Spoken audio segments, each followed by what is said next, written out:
Good morning, good afternoon to everyone. My name is Heather Marlowe. I'm a senior research scientist at the International Center for Research on Women.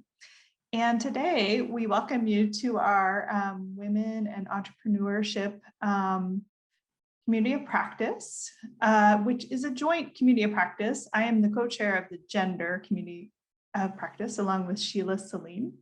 And we are working with the Business, Entrepreneurship, and Private Sector Engagement Community of Practice, BEPSE, to bring you two wonderful speakers today from Pakistan and from Uganda to talk about women's leadership and entrepreneurship.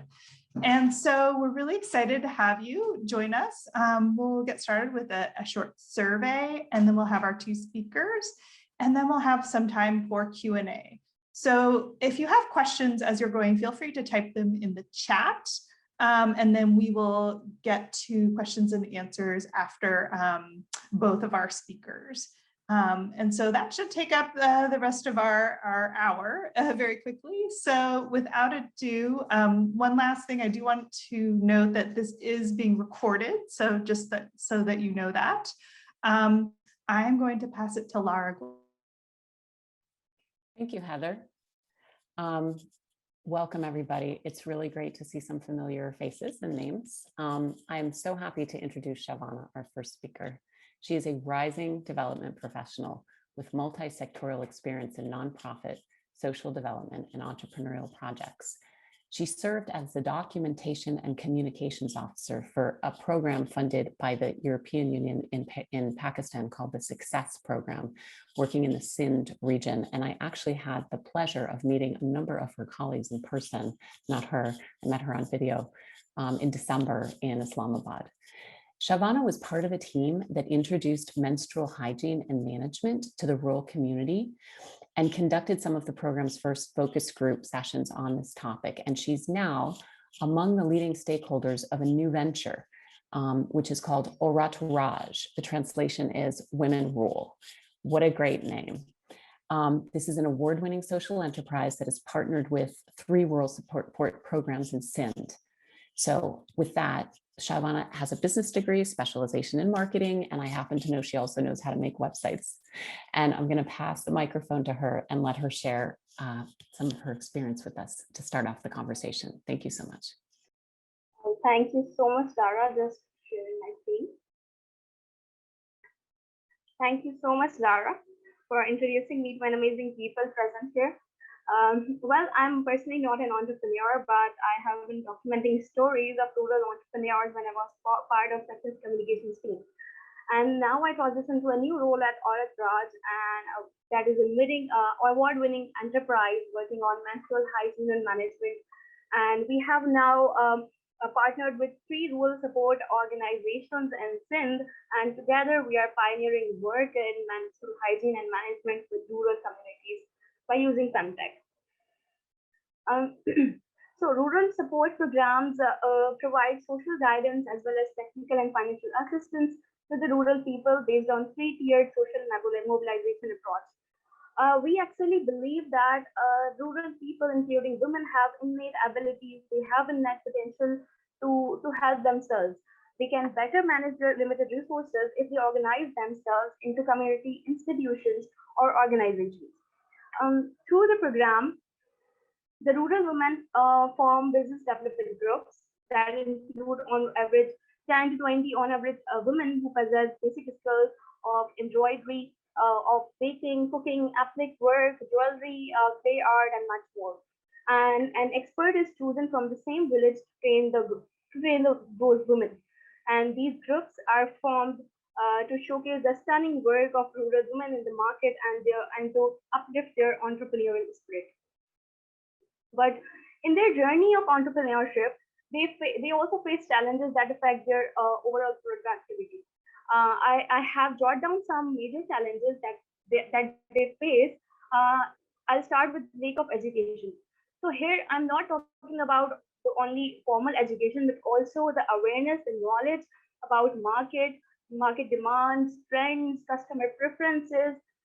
Specifically, women are not educated about how to utilize their own skills how to publicize, how to market, how to market their own skills, and how to build market linkages. Along with this, there is lack of technology usage, specifically by the rural entrepreneurs. As we see in most area of the parts of the world, we use Instagram, we use Facebook, WhatsApp for expanding our business digitally. But this notion is not much implemented in the rural areas. And also in rural areas, women possess less decision-making power. So choosing business or any entrepreneurial idea and working on it and investing on it is way more difficult, because she's supposed to inform, or she's supposed to take permission from the head of the family or from the man of the family. And because the rural women possess insufficient resources, so investing resources in new entrepreneurial idea, that is also risky. So it would be more challenging for them, because their other expenses, their other household expenses are always bigger than their limited income. That is where comes fear of failure. With limited resources, these rural women have a fear of loss. And that is why they are reluctant to put their resources in their entrepreneurial ideas.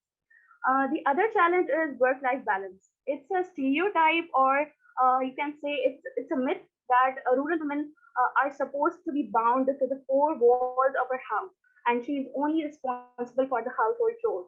So in this scenario, rising up to be an entrepreneur and balancing both personal and work life, and this is a great challenge for them, because the family also expect a lot from them. The last major challenge that I want to present is entrepreneurial problems. Rural women do not have much technical skills, including accounting, including cost management, including marketing skills to uplift their startups within the time of span. So these are some of the challenges that they face. But with such challenges, some rural entrepreneurs rise as an inspiration for others, like Uzma, the one who is in green dress. She's a talented and emerging businesswoman, and she's been training her 13 participants of business development group in Larkana, in one of the villages of Larkana. Larkana is a city basically in Sindh.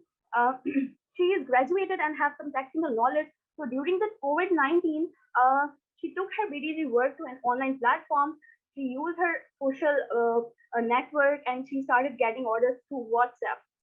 With her determination, her BDG earned a good amount of income during the lockdown phase.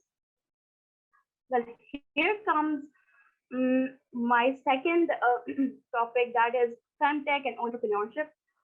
It was in late January this year, we pioneered menstrual hygiene and management in rural communities. That is virtually, and also we had physical trips in the villages. Well, these sessions made us realize that there is a gap of menstrual education and awareness that needs to be filled. We introduced Raji. Raji is a AI, artificial intelligence chatbot that answers questions related to reproductive health and menstrual hygiene.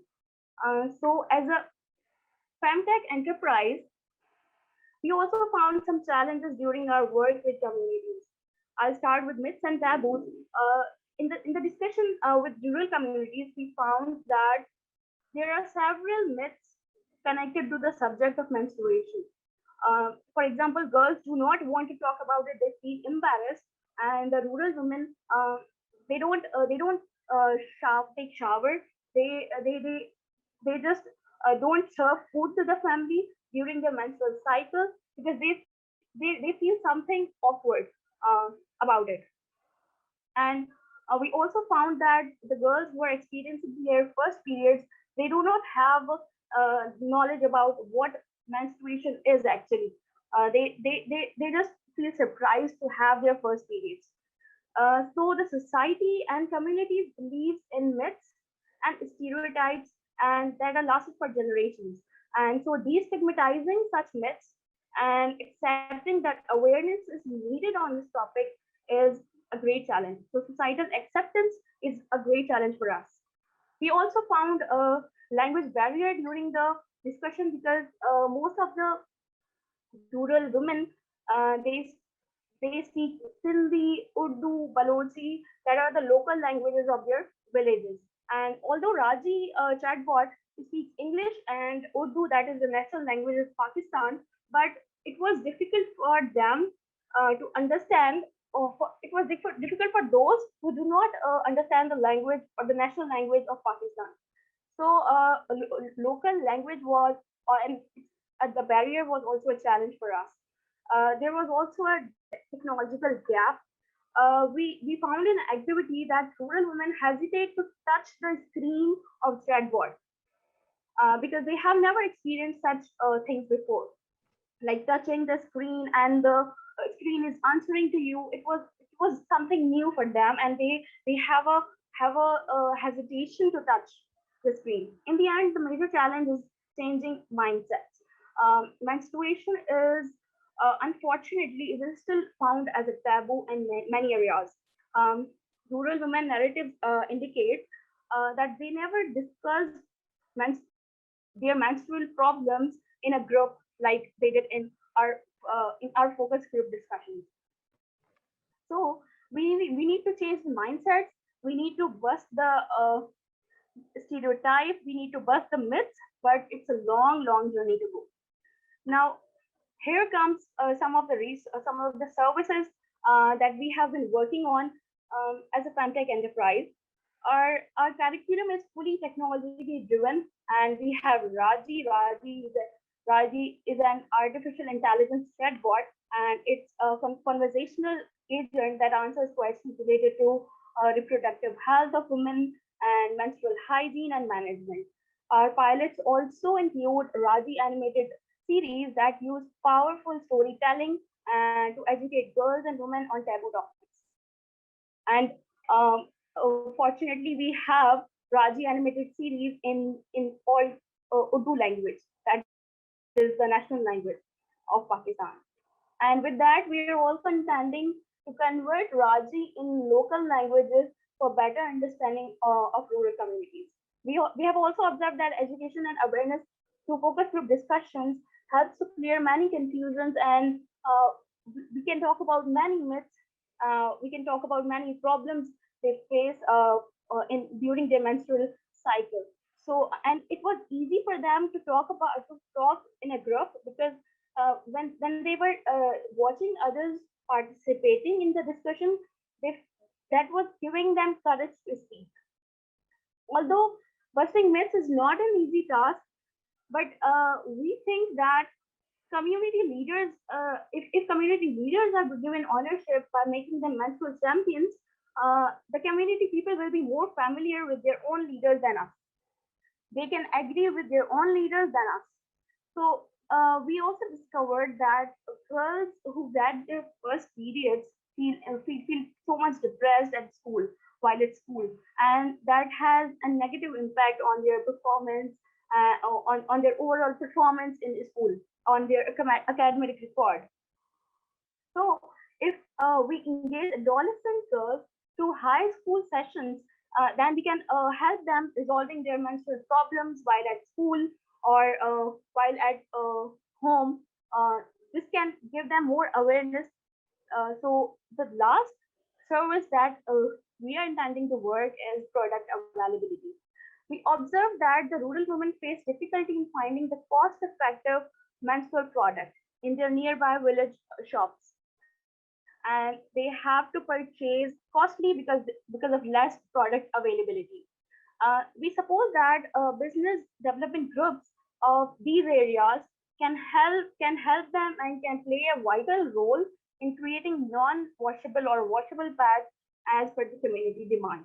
And fortunately, these business development groups have the skills to create such products.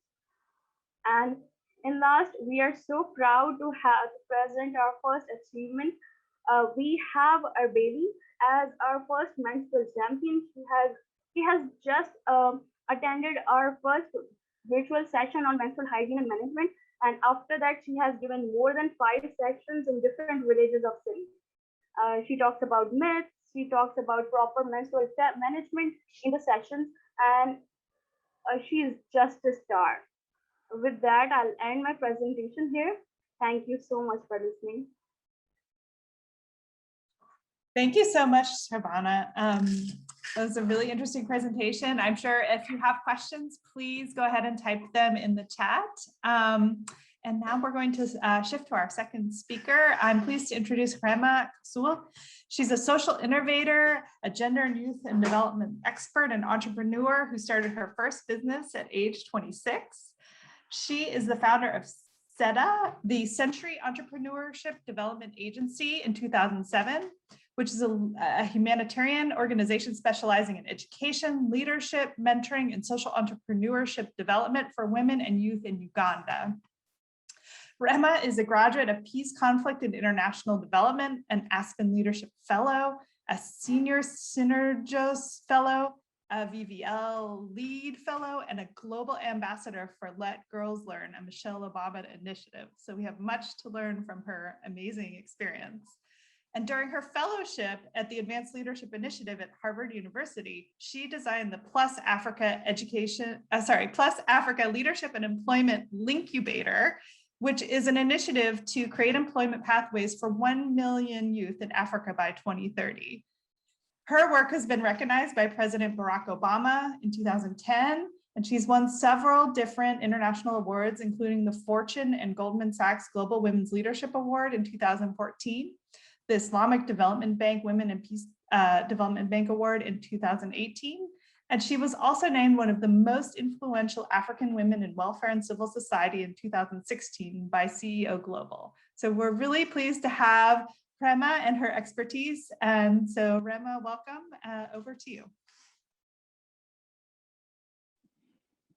Thank you so much. It's always a great pleasure to speak to women and young people about entrepreneurship. And today, if my mother was around, she would say, that's my girl, that's the daughter I raised. And for those who said that nothing will come out of me, they will be apologizing now how wrong they were about me. And so for any girl or woman listening out there, just know that your background doesn't shape your destiny. You have the power to design the future you want. And really today, I'm going to briefly share about my story and the tools I've used to become who I am today, but also take you on a global scale to tell you about entrepreneurship at that level. And so really for me, like I say, your background doesn't shape your destiny. You have the power, absolutely have the power to design the future you want. And so for me, with my story, really, this is where I draw my passion. And so speaking to you, what I do for people, really, I skill them, connect them, and engage them. And then that gives them the capital to fly and be who they want to be. So I'll start with my journey. My journey starts from Gomba. I was born a village girl, but I refused to become a village woman. I know that's easier said than done, but today, some of the girls that were born in my village are still in that village.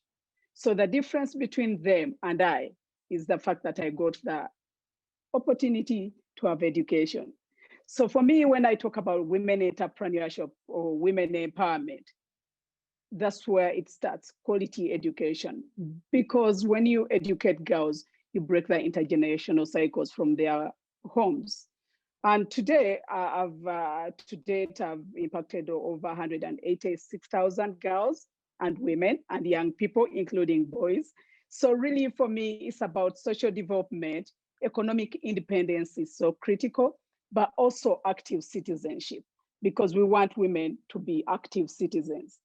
But also for me, what is so critical, I'm a mother and a wife and a sister. So really, and Shavana talked about that. How do you balance that? So when I speak to you, don't think, oh, she's now here. Behind me are 10,000 women, and below my skin are so many scars that have happened because of the wounds that I've endured. So today I'm going to share with you some of the key lessons I've learned along the way as an entrepreneur, as a consultant, but also as a nonprofit leader. So number one for me is knowing who you are. I know many people, they call us names, but those are names that are given to us. But who are we? So for me, every morning I do self-affirmation. I go in the mirror and I ask myself, who am I? And say, I'm a star. Who am I? I'm a champion. Who am I? I'm intelligent. Who am I? I'm a leader. Who am I? And I say, I'm a beautiful African Muslim woman leader.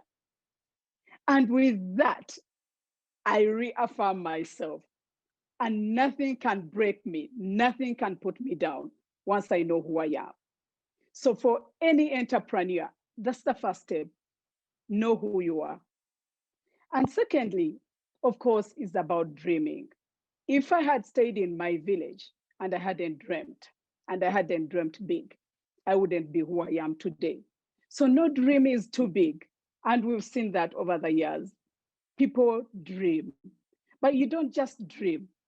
For me, for everything, I begin with the end in mind. I have precise visions and missions, so that I don't say, I climbed this ladder and then I realized that's not where I was supposed to go. And of course, along the way, you have to get rid of all the dream takers. And listen, for anyone out there, it doesn't matter whether your dream taker is your spouse, your family, you need to get rid of them. As an entrepreneur, if you want to do anything, people are going to give you 10 reasons why it will never happen. So you need to get rid of all the dream takers so that you focus on your vision. And of course, the networks are so critical because your networks create your net worth. For me personally, if I've seen further, is by standing on shoulders of giants. I wouldn't be where I am today if I had stood with dwarfs. I have to stand with giants. And of course, as you're doing that, you need to build your personal brand. And I say that very, very passionately because my background was in branding and marketing. And I saw how we built brands of companies. But then as entrepreneurs, we don't build our personal brands. I remember the conversation I had with my high school teacher so many years ago. Don't ask me how old I am. And the teacher said, never leave a place unnoticed. It's how you dress, how you interact with people, and what you say. And for any entrepreneur, that's so critical, especially for women entrepreneurs. We need to learn to network. We need to be present. We need to not be forgotten. Don't leave a place unnoticed. Of course, being proactive is also very important. An opportunity has no sound, no color, no vision. It will come and disappear. So you really need to be proactive. Once you hear something, take it up and do it very well. Also, to the women especially, we need to really first invest in our well-being. You can't serve other people when you're starved. You have to fill up your plate. Even in the plane, we are told to always put your mask on before you serve others. So for me, personally, in my life, I decided to always be a number one. And it's not just a saying. Even my email address has a number one. My Twitter account is Rehema1, because that reminds me that I matter as an entrepreneur, as a leader. And lastly, and also most importantly, as women entrepreneurs, we need to pay it forward. One candle can light many without losing its glow, but together they create more light and better heat. So don't say I'm the only one there. Have other people. As you rise, bring another girl up, bring another youth up, bring another woman up, and together we shall be a network of entrepreneurs. And one other thing I share with people is attitude. We have it in Africa, but I've seen it around the world, where our attitudes determine our altitude, how far we go into the world. So let me speak about, for example, entrepreneurs in Africa, especially young people. They despise jobs. They don't want to become entrepreneurs because we are told by our education system to go get a job and be in a professional office. So think about this. And as I end about my tools, and the other thing is about journaling. Do you journal? Do you put things down? Because the weakest pen is stronger than the strongest mind.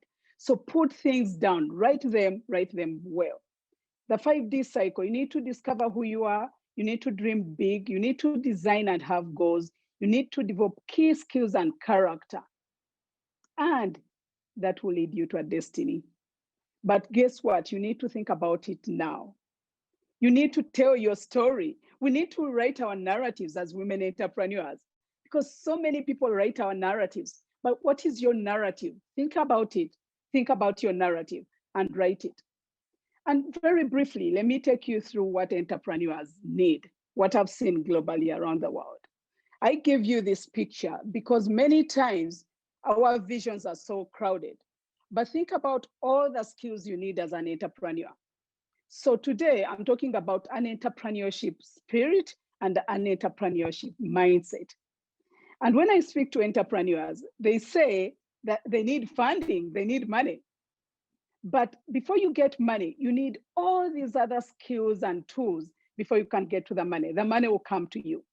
We know you need markets, you need the technology, but do you have the hope? Do you have the passion?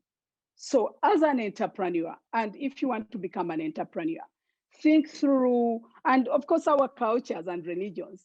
As women, we don't have a voice. They tell us to keep quiet and look down. But as an entrepreneur, you really need to stand out and speak out. And I'll share some of the funding trends I've seen along the way, and I'm going to make it very fast. Really, funding now is mainly by invites only. So don't expect to sit and say, yes, you need to make the networks. You need social capital before you can get the cash capital. You need the social capital. Who is within your network? Because more than ever, right now, investors are investing in individuals before they even love your idea, because they need to trust you. They need to see you as a leader. But there's also an opportunity for young people and women and minority-founded businesses and organizations. Investors are now looking for that. And there's a whole shift to local ideas. However, in many of our countries, we don't tap those funding. We are always thinking about the global and international funders. We have a lot of money and funding within our community. And there's also a growing interest in social entrepreneurs. So if you have an idea and it has a social impact, an environmental impact, you have something going on. And there are so many opportunities for that. And of course, you need to have technology as part of your ideas. Lastly, but also most importantly, it has to be a collaborative solution. Don't think about it as this is my idea. I know many entrepreneurs don't want to share their ideas with others. I say shout on top of your voice. Whatever you're doing or you want to do, someone has already done it. So don't reinvent the wheel. And in terms of best practices, I'll share these still very quickly, the 10 key learnings I've had over the years. Still, for me, shifting from building brands to shifting mindsets. I came with my business background and I went into nonprofit organizations. And what I brought with me are the business skills to run my nonprofit organization. So one of the questions I always ask entrepreneurs, what are you offering and for who? Because that's so critical. Unless you know what you're offering, you can talk about an elevator pitch and someone says, oh, how do you need help? You need to be ready with a one sentence challenge to say, this is what I'm going to do, and I'm doing for so and so, and I need 400,000 to do it. And the 400,000 will be for this, that, the other. Tell a compelling story, because people love stories. They need authenticity. But then you need to have a value proposition. What are you bringing that anyone else hasn't done? Is your idea urgent and important? Does it have scale? Is it going to be impactful? Are you using reliable data and information? Is it feasible within your community? So really think about this as a global challenge and a global solutions. So think about this in terms of systems thinking. Don't say, I'm in Uganda and I've seen a few girls who are suffering without sanitary towels. Let me do this for Uganda. No, the problem is in Canada, the problem is in South Africa, and people have done it and probably have done it very well. So understand them, benchmark, and you'll be on your way to succeeding as an entrepreneur. As I'm almost ending, I wanted to share with you some of the funding sources and types. I know many entrepreneurs, when they think about funding, they think about a loan. Ladies, anyone out there who is listening to this, don't first go for a loan, because the loan is going to suffocate you. And most especially, never, ever go to a money lender. Some countries call them money sharks. They have so many titles, but never go for that to invest in your business, because your business is going to fail if it survives a few months. So don't think about investment and your number one choice is loans. We have individual donors, including our families. We have public procurement. Let me spend a few minutes on that. I've seen many women entrepreneurs, when you talk about public procurement, they don't want to go for that because they believe that's too much. That's for male-dominated sector. I tell women, go for that. There are so many angel investors. There are so many accelerator programs. There are so many competitions now, which are thematic, whether on climate change, whatever you're doing, there's a solution to it. But lastly, I'm going to share with you what I've done for my organization and my business is consultancy. And don't say, I'm running a business, this is not what I'm doing. So in terms of consultancy, think about your competitive advantage. For example, if you are running a business, manufacturing shoes, but you've done it very well, you know what needs to be done. Talk to other entrepreneurs, you give them a service, and they will pay you for your time. Whether you're branding for them, whether you're telling them how to go about certification, don't, as women entrepreneurs, don't just give out your brains for nothing. Get paid for it. And that's where you start to diversify your revenue streams. I'll say this and underline it. Collaborations, collaborations, collaborations. We need to collaborate as women and stop working in silos. And lastly, what are funders looking for? They are looking for big ideas, innovative ideas. And innovation, let me clarify this. Innovation doesn't mean technology. Innovation means you're bringing a new practice. You're adding on to something someone else has done. People need to look at your cost. Is it cost effective? I've looked at some of the biggest, most brilliant business plans. And when you go to their budget, you realize, oh my God, they just put figures together. They didn't think through. And as women entrepreneurs, I know many women entrepreneurs I speak to fear to think about figures. And they say, my accountant knows that. No, as a woman entrepreneur, you need to know your figures. You need to know them very well. Because guess what? When you go to pitch your idea, you're not going to go with your marketing manager. You're not going to go with your finance manager. You're going to go as a woman entrepreneur. Lastly, ladies and gentlemen, whoever is listening, as entrepreneurs, we need to be lifelong learners because readers are leaders. We need to read as many books as possible. Everything has been written down. These are some of the books that inspire me. Disciplined Entrepreneurship, Your True North. Are you following your passion?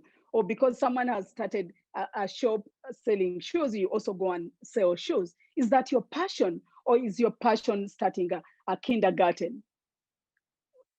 Speaking with Impact, this is one of my professors at Harvard, Alison Shapira. She wrote this book about speaking with impact. As women leaders, can we practice and speak so that all the funding doesn't go to the men? Women entrepreneurs have ideas and they're big ideas, but we need to communicate those ideas. We need to think outside the box. I put for you 2 books. Some of you may know Tom's, the shoes, the toothpaste. His story is so compelling because he saw a need of people don't have shoes. And he said, you know what? I'm going to do this idea not just selling shoes, but selling dignity. You buy one shoe is sent to a developing country. And that's now a model. And I also wanted to share about Teach for America, which is now Teach for the World. It's a social enterprise. They started with a few teachers, and now it's a global, project. So as leaders, we need to think about that. And I say this so openly, it's not the shortage of funding, it's the shortage of innovative ideas. We really need to think about that. There's a lot of money, but what I've seen as a consultant, as an entrepreneur, the donors and funders and investors are on one side, the entrepreneurs are on the other side, and there's a lot of communication gaps and mistrust and silos that we don't get the funding we need for our businesses. So my mission and my passion through the incubator is to build capacities of leaders and organizations with bold, I say bold, innovative ideas and connect them to opportunities, whether it's funding, mentorship, or giving them visibility to speak, and also connecting them to my networks and beyond. So really in Africa, we say when you walk alone, you go fast. When you take others, you go far.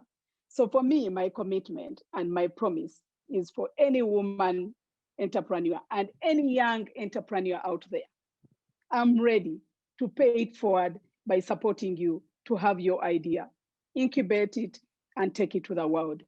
Thank you very much. Such a wonderful presentation. From the chat box, almost everybody feels inspired and motivated by the words of Rehema, and also the works that Shavana is doing. Thank you so much for those wonderful messages and activities that you are doing on the ground. And to our members, if you have any question or anything that you feel you can add, please, feel free to put it on the chat box. And we have, in this session, we are going to ask our panelists some questions. Some questions have been put in the chat box. For example, I'll start with Shaiwan. Somebody was asking, I'm not sure I get the name very well. How do rural women dispose of the sanitary pads in the rural areas, especially in their homes? How do they do this, considering that some of the sanitary pads are not biodegradable? Well, Jack, thank you so much for the question. This is a very good question because disposing of the used pads is also, you can say it's a challenge because we have here problem with disposal and waste management. And we have found in rural areas, they mostly, the greater portion use washable things, like washable clothes, material stuff.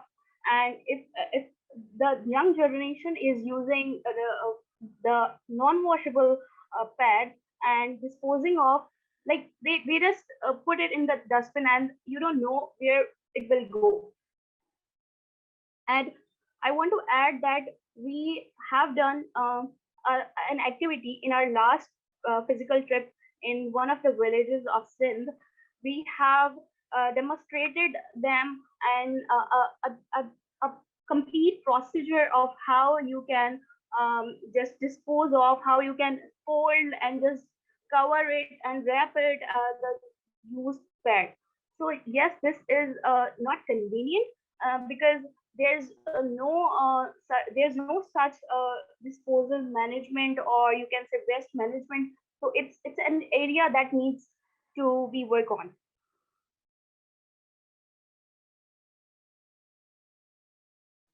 Thank you so much. I think it's an area that we need to work on, especially considering the negative impacts of the sanitary pads to the environment, also to the human health.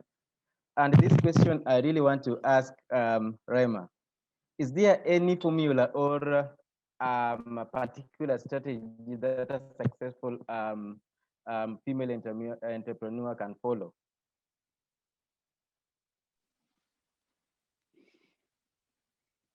Yeah, thank you so much. There's no formula. I'll be lying if I said there's a formula for it. And I've seen so many books which say you become an entrepreneur in a day, and this is how you win. This is a question. It's $1 million question.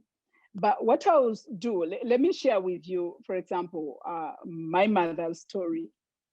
My father died when I was 8 years, and my mother had been married off at 16 years, so she wasn't educated. And when my father died, my mother had never worked in her life. But then she realized that she had to survive. She realized she had to look after us. She had to become an entrepreneur. And entrepreneurship, I would say, number one, is passion. Once you have the passion, nothing can put you down, because people will say, you never succeed, it will never happen. But once you have the passion and vision that is so sharp, you know that it will happen. So have the passion, but most importantly also have supportive network around you. Have dream takers, dream makers, don't have dream takers.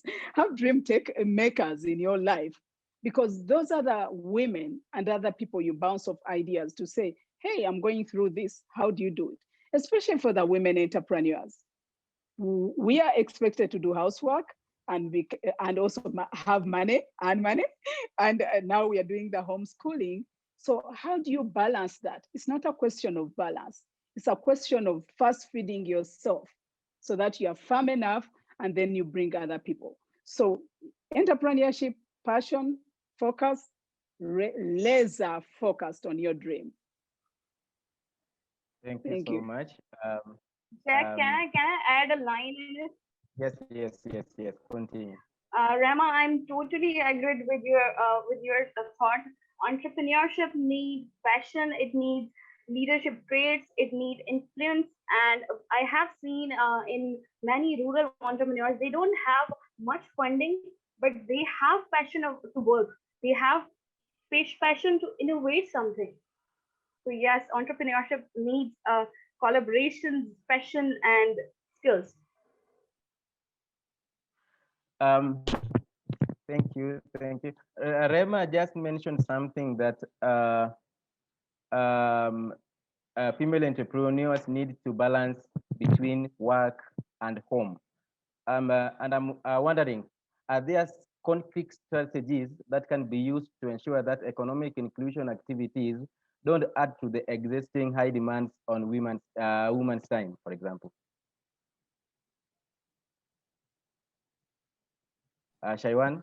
Do you want me to? Yeah, you can go on. No, women, and I say this humbly, women are brilliant, women are smart, women can multitask. Women have it all. We are smarter than men. My husband doesn't want to hear that. But yes, we are smarter than men by so many levels. But guess what? Having plans, personally, I plan my day to the minute. Sometimes people think I'm overdoing it, but planning helps. And I'll share with you a simple formula I use, how I balance, not balance, really how I manage my life, my work and my life. I call it the 8-hour rule. So we all have 24 hours in a day.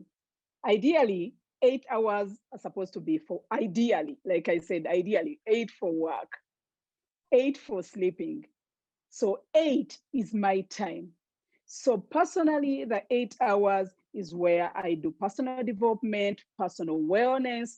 That's the time for family. That's the time when we walk together, do exercise together, cook together. So really, if you don't plan out that time, as women, we get so overwhelmed. You feel as if the world is coming down to you. Of course, they say women hold half the sky, but then don't let the sky bury you down. So plan your day, plan your time. And guess what? I take it to another level. For example, if I put in more time on work, I make sure I get my time on family. So next day, I'll sit and I'm with my daughter reading the book, because I know, yes, yesterday I put in more time. So that you do it as a business where there are assets and liabilities and you have to balance the two. That's all I can say, but there's no formula. Well, Jack, there's only one formula, that is organizing your stuff, organizing your time. I'll use an example of Uzma that I presented. Uzma, I visited her home. She has a room in her house, which is used as an incubator for the BDG, for the business development group, where the rural participants come for a time span and they work jointly. And this is how they are managing their work, and they are giving the rest other time to their family, to the other responsibilities. And Uzma, Uzma is giving training to them. Uzma is leading them, but at the same time, Uzma is also helping her mother in the household chores. So working does not mean that you are completely you will completely forget your family, your household chores. So yes, women is amazing. They can manage their work.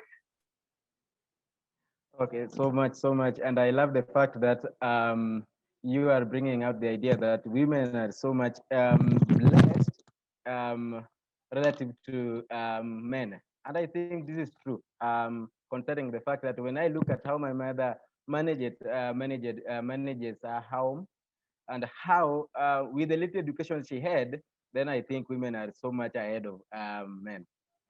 Pun intended. But again, Ram and Shaiwan, which challenges do you face daily as a female entrepreneur? Daily challenges that you face as you juggle along with this journey of entrepreneurship?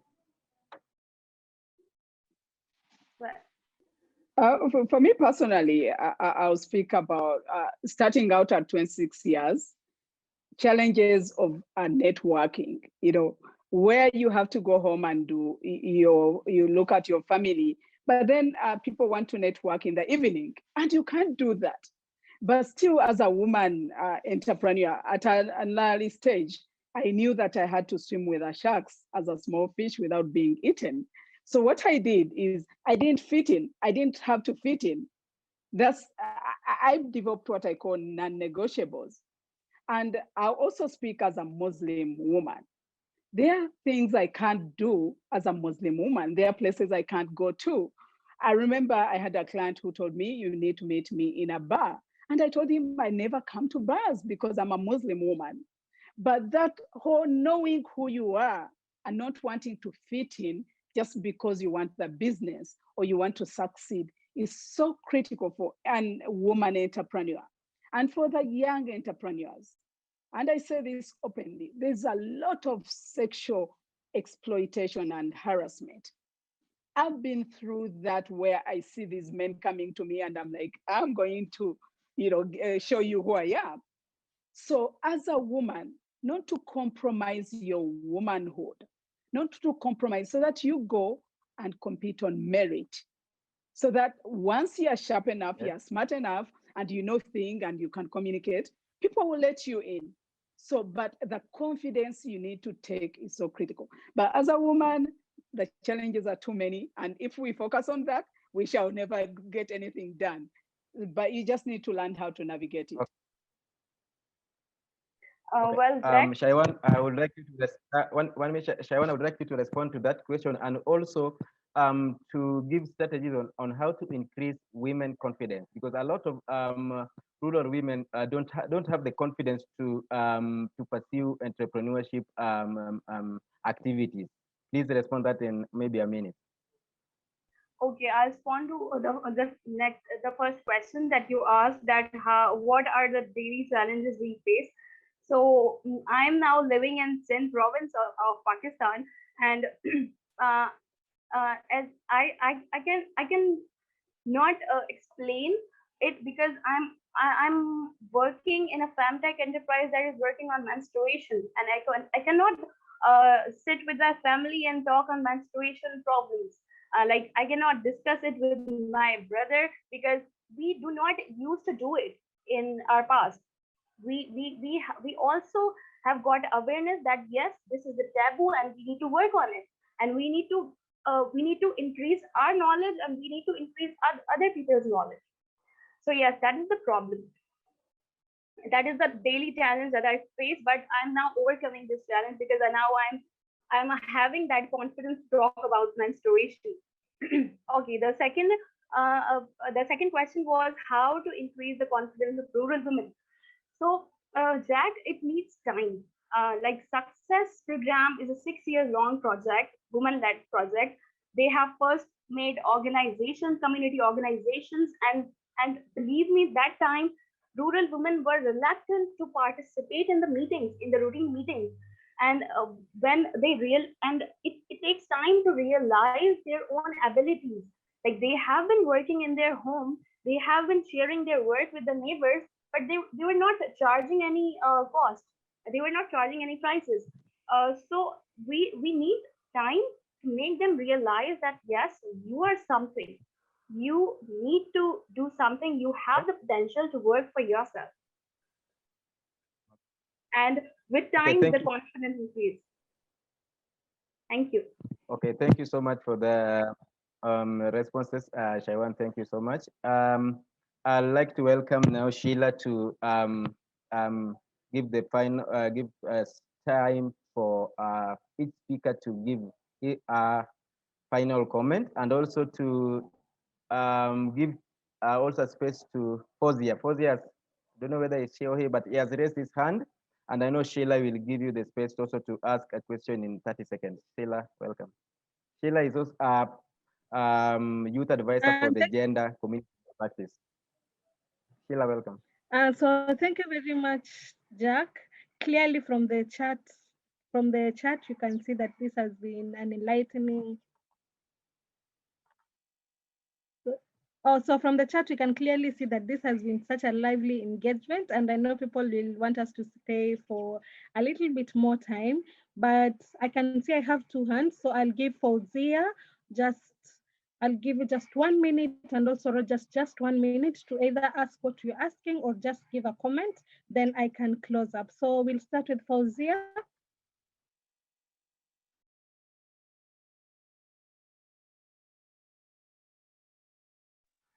Fauzia, can you hear me?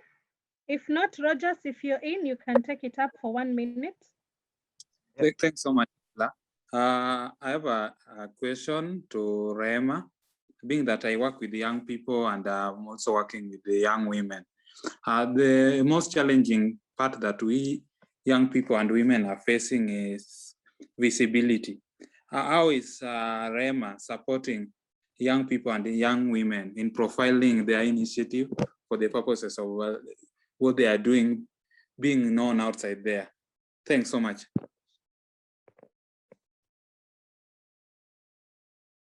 Thank you very much, Rogers. So I think I can give Rehema a minute to respond to Rogers' question and also to Tabitha's question.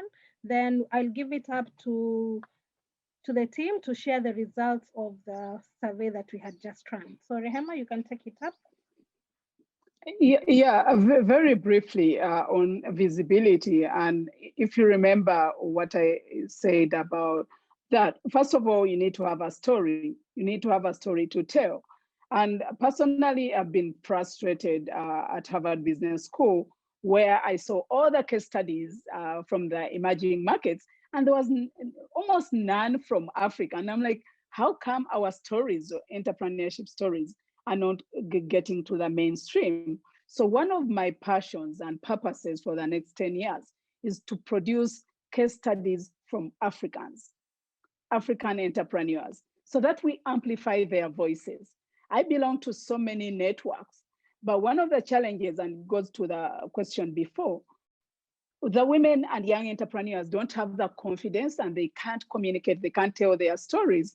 So when you ask them to say, can I profile to your story? They'll always say, no, I can't speak about it. Recently, BBC sent out a call to profile women's stories, and I sent it out to so many networks, and people didn't respond because they fear to tell their story. And then to Tabitha. Tabitha, my dear, there are no jobs out there. That's number one. It's a disclaimer. There are no jobs out there. Become an entrepreneur. We are talking about entrepreneurship. I see here you said you did medical microbiology. I don't know what they do, but what I can tell you, There are so many ways of turning your passion into purpose, into a profession. I've seen that in my programs at CEDA International. Girls who are lawyers, they studied law, but now they're doing decorations for events. They're earning millions in Uganda shillings, not US dollars, millions of Uganda shillings, because they decided, you know what, attitude, yes, I'm a graduate, I'm going to put my degree down, let me go and do, identify a need within your community. If it's cooking, go and cook for other people. Go and bake cakes. Entertainment, fashion, beauty, those are sectors that will never die. It doesn't matter whether it's a rural community or whatever community, people will eat, people are going to get married. So look for your passion. Go through the 5D cycle and see, who am I? What am I passionate about? And do something, start something within your community. Don't look for a job because you'll never get it. Thank you very much, Rehma. And it's clear that from Rehma's statement that we need to diversify our area, or I'll call it our niche of area. Don't be afraid to think outside the box. So right now I'll call the team to present the results from the survey. And then now I can wrap it up after we have seen what the survey has brought to us. Thank Could you. we have the survey up? Yes. Sorry, I'm going backwards. Hold on. I had them up. Give me one sec. Sorry, guys.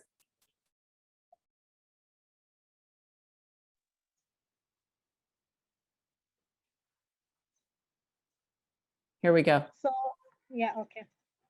Which types of services are most useful? And we actually had a bet among our team of what would come first and whether it would be access to finance.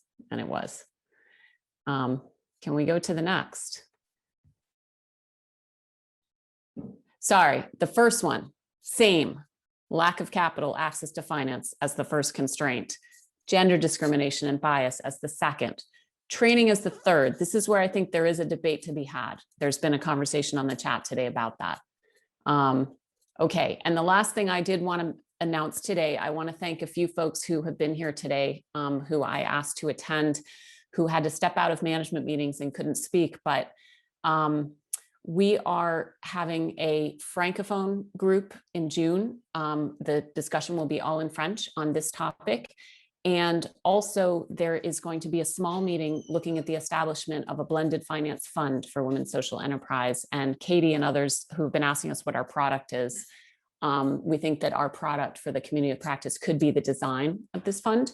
So stay tuned. Let us know if you're interested to participate in these small groups. And thank you so much. Sheila, over to you for closing. Thank you very much, Lara. And those are interesting engagements coming up.